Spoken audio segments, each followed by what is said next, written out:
Hello students, welcome to the new video of DK Goyal full book solution series. तो students, आज की video में हम चैप्टर करने वाले हैं जिसका नाम है डबल एंट्री सिस्टम।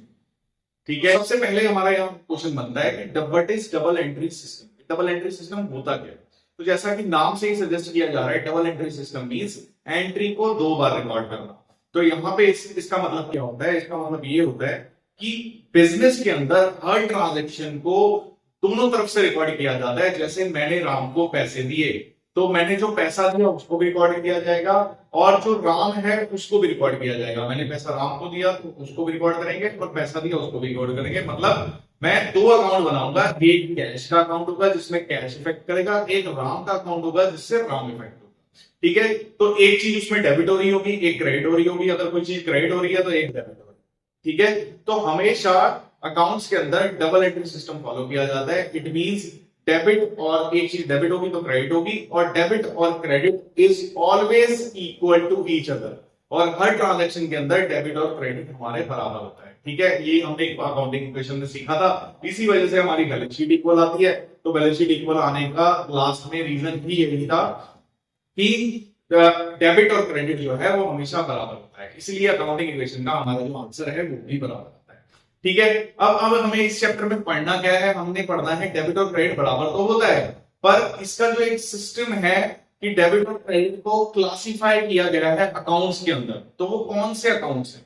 ठीक है, तो वो हमने पढ़ना है। तो क्लासिफिकेशन ऑफ अकाउंट्स, डेबिट और क्रेडिट को अकाउंट्स के अंदर क्लासिफाई किया, और वो कौन से अकाउंट है?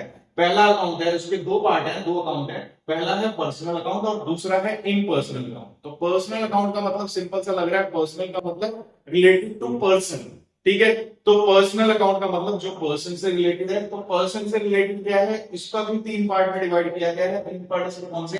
Natural person.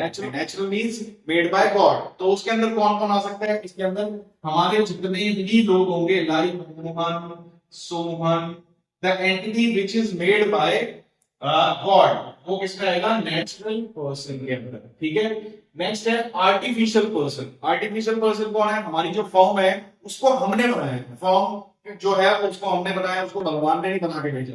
तो उसका अकाउंट अगर होगा, फॉर्म्स अकाउंट होगा, तो ये क्या होगा? It is artificial person. It means it is made by human, हम लोगों ने इसको बनाया। और फिर होता है रिप्रेजेंटेटिव पर्सनल अकाउंट। तो रिप्रेजेंटेटिव पर्सनल अकाउंट के अंदर क्या होता है? रिप्रेजेंटेटिव पर्सनल अकाउंट के अंदर हमारी चीजें आती हैं जो ना तो पर्सनल है, ना आर्टिफिशियल पर्सन है, ना नेचुरल है, दोनों का मिक्सचर। ठीक है, दोनों का मिक्सचर होगा, वो होगा representative personal account. Like outstanding, accrued और प्रीपेड, ये तीन चीजें हमारी रिप्रेजेंटेटिव पर्सनल अकाउंट के अंदर आती हैं। नेक्स्ट आते हैं impersonal accounts. Impersonal account means those who are not personal, personal नहीं है वो इम्पर्सनल होंगे। उसके दो पार्ट होते हैं, एक होता है रियल अकाउंट। रियल अकाउंट में हम क्या लिखते हैं? रियल अकाउंट में आते हैं ऑल एसेट्स, जितने भी एसेट्स होंगे, लाइक कैश, बिल्डिंग, मशीन, जितने भी एसेट्स होंगे वो इसके अंदर आ जाएंगे, एक्सेट्रा। और नॉमिनल अकाउंट के अंदर क्या आता है? नॉमिनल अकाउंट के अंदर आता है ऑल एक्सपेंसेस एंड इनकम। जितने भी एक्सपेंस या इनकम होंगी वो किसके अंदर आएगा? नॉमिनल अकाउंट के अंदर आएगा। एक्सपेंसेस क्या हो सकते हैं? रेंट पेड, किसी भी एक्सपेंस की अगर हमने पेमेंट की है, सैलरी पेड, ठीक है, तो वो क्या हो जाएगा? एक्सपेंस हो जाएगा। इनकम क्या? रेंट रिसीव, इंटरेस्ट रिसीव, ये हमारी इनकम हो जाएगी। तो वो उसको किस नाम रिकॉर्ड करेंगे? उसको नॉमिनल अकाउंट के अंदर रिकॉर्ड करेंगे। ठीक है, तो स्टूडेंट्स इस चैप्टर के अंदर सिर्फ एक क्वेश्चन है, और वो 100% डिपेंडेंट है इस फ्लो चार्ट के ऊपर। ठीक है, तो चलिए देखते हैं इस फ्लो चार्ट की हेल्प से हम इसको कैसे करेंगे। तो पहला बोल रहा है, क्वेश्चन क्या बोल रहा है? Classify the following accounts under personal, real और नॉमिनल अकाउंट। बोल रहा है कि हम एक क्वेश्चन दे रहे हैं, आप ये बताओ कि वो पर्सनल के अंदर आएगा, रियल के अंदर आएगा, या नॉमिनल के अंदर आएगा। ठीक है, तो यहाँ पे चीजें दे रखी है, हम सिर्फ नंबरिंग लिखेंगे, नंबरिंग उसके आगे लिख देंगे कौन सी चीज कहां पे आनी है, और हमारा ये क्वेश्चन। ठीक है भाई, पहला है कमीशन पेड। कमीशन पे करेंगे, commission is an expense. Expense है तो नॉमिनल के अंदर आएगा। फर्स्ट पॉइंट कहां आएगा? यहाँ फर्स्ट वन लिख दो। नेक्स्ट है कमीशन रिसीव्ड। कमीशन पे करो चाहे रिसीव करो, दोनों ही देखो, ऑल एक्सपेंसेस एंड इनकम दोनों कहां आती हैं? नॉमिनल के अंदर आती हैं। तो सेकंड पॉइंट भी नॉमिनल के अंदर आएगा। थर्ड पॉइंट पे आते हैं कमीशन एक्रूड, अब देखो एक्रूड वर्ड आ गया, एक्रूड वर्ड हमने साफ साफ लिख रखा है। एक्रूड वर्ड कहाँ है? एक्रूड वर्ड आता है हमारा रिप्रेजेंटेटिव पर्सनल अकाउंट में। अब देखो इस क्वेश्चन में हमसे अलग से पर्सनल अकाउंट नहीं पूछा, सिर्फ ये बता दो कि पर्सनल है कि नहीं है, तो ठीक है, तो हम सीधा इसको लिखेंगे पर्सनल अकाउंट के अंदर, हमें रिप्रेजेंटेटिव पर्सनल अकाउंट में नहीं जाना। जब तक हमसे स्पेसिफिकली पूछा ना जाए कि पर्सनल के अंदर बताओ कौन सा पर्सनल अकाउंट है, तब तक हमें उसमें हम सिर्फ पर्सनल ही इसके अंदर लिख देंगे, ठीक है। नेक्स्ट देखो प्रीपेड सैलरी, नेक्स्ट है प्रीपेड सैलरी, तो देखो प्रीपेड यही आता है, तो मींस ये भी हमारा पर्सनल हो गया।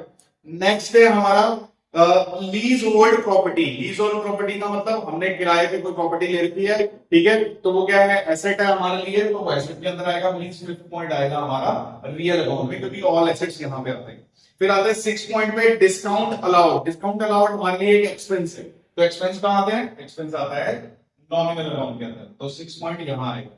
नेक्स्ट है हमारा 7 कैरेज इनवर्ड। कैरेज इनवर्ड भी एक एक्सपेंस है, तो एक्सपेंस कहाँ आता है? एक्सपेंस नॉमिनल में आता है, मींस 7 पॉइंट भी हमारा नॉमिनल के अंदर आएगा। नेक्स्ट है फिर 8 life insurance corporation of India. देखो लाइफ इंश्योरेंस जो है वो हमारे लिए, जो लाइफ इंश्योरेंस है फर्म का कोई खर्चा होता नहीं है, लाइफ फर्म की कोई होती है, फर्म में ऐसा नॉन लिविंग थिंग, तो लाइफ किसकी होगी? मालिक की होगी, और मालिक की लाइफ इंश्योरेंस होगी, तो मालिक की लाइफ इंश्योरेंस है तो वो होती है ड्रॉइंग्स, ठीक है। और ड्रॉइंग्स क्या हो गई? मालिक की है, इट मींस ये पर्सनल हो गई है, तो it will come in personal account, ठीक है। क्या कौन सा पॉइंट था? 8th पॉइंट, ये आएगा हमारा पर्सनल अकाउंट के अंदर, ठीक है। नेक्स्ट है ड्रॉइंग्स, तो देखो लाइफ इंश्योरेंस कॉर्पोरेशन की ड्रॉइंग्स की थी, और ये तो बेसिकली दे रखा है आपने हमको ड्रॉइंग्स, तो ये तो आगे ड्रॉइंग्स की आएगा पर्सनल अकाउंट के अंदर। नेक्स्ट है rent receive in advance. Rent receive हमें एडवांस के अंदर हो गया, ठीक है। अगर एडवांस के अंदर हमें रेंट रिसीव हो जाता है, इट मींस हमने ये पैसा अभी अर्न नहीं किया है, हमें पहले ही हो गया, ठीक है, तो ये भी क्या हो गया? Rent receive in advance will be representative personal account, तो ये भी क्या है? पर्सनल अकाउंट के अंदर आएगा। तो 10th पॉइंट हमारा फिर से जाएगा पर्सनल अकाउंट के अंदर, ठीक है। नेक्स्ट है 11th पॉइंट। 11th पॉइंट है डेटर। तो डेटर क्या है? डेटर कौन होगा? डेटर इंसान ही होगा, कोई ना कोई डेटर, तो इट मींस ये क्या है? नेचुरल पर्सन अकाउंट, मींस इसको कहां लिखेंगे? पर्सनल अकाउंट के अंदर 11th पॉइंट। नेक्स्ट है हमारा 12th सेल्स। सेल्स का मतलब कमाई। कमाई कहां आती है? नॉमिनल के अंदर आती है, मींस 12th पॉइंट हमारा आएगा नॉमिनल अकाउंट के अंदर।